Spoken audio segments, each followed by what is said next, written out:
The Minister of State for Education, Malam Tanko Sununu, says the federal government is addressing the challenges of mental health among citizens in the country. The minister, who was represented by the Director of Special Duties in the ministry, said that mental health was a collective concern that affects communities and the nation. As we gather here, we are reminded that mental health is not merely an individual issue. It is a collective concern that affects families, communities, and the nation at large. The youth, who make up a significant portion of our population, are the future leaders of Nigeria. Their well-being is critical to the progress of our society. Yet more and more young people are facing mental health challenges such as anxiety, depression, substance abuse, and even suicidal thoughts. These issues have been exacerbated by various factors, including economic uncertainties, social pressures, academic stress, and the impact of digital technology. As a government, we are committed to ensuring that mental health becomes a priority within our education system. To address these challenges, we are focusing on three key areas. The first one is awareness. The second one is access to mental health services. And the third is reducing the stigma associated with people with mental health. First, we must raise awareness about mental health, and I believe this is what you people are doing here today.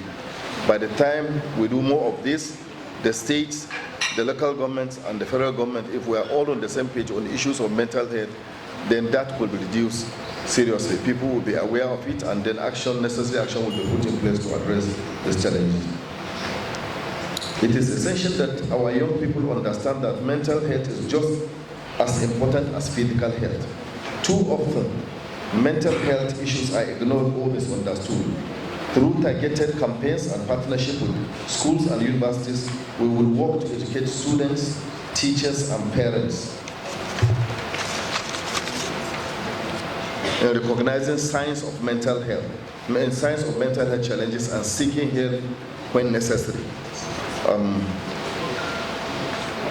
Secondly, we are working to expand access to mental health services.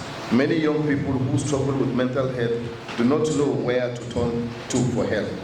That is why we are collaborating with the Ministry of Health and other stakeholders to ensure that counseling and psychological services are available in our educational institutions across the country.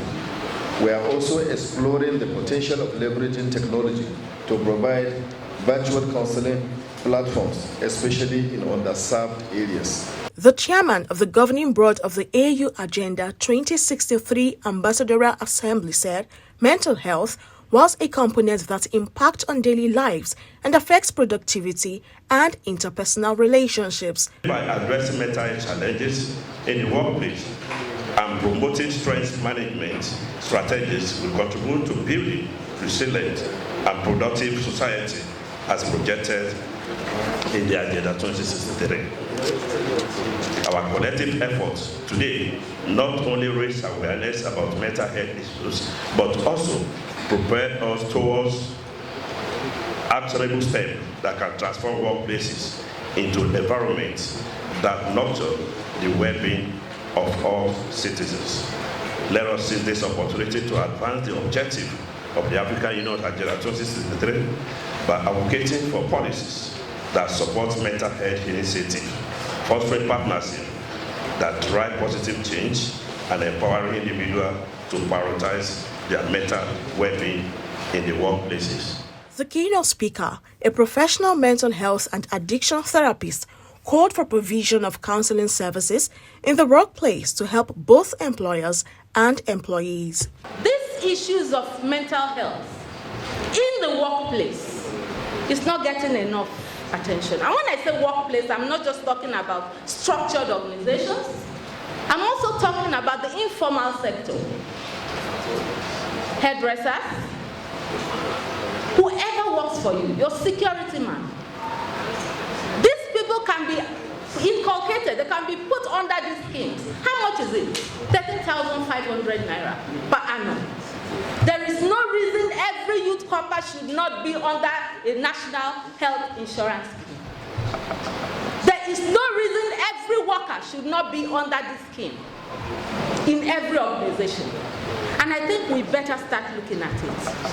It's just 13,500. Even your personal staff should be under it. And mental health issues should be introduced into this scheme so that they can easily walk into establishments and be referred for proper mental health diagnosis and treatments.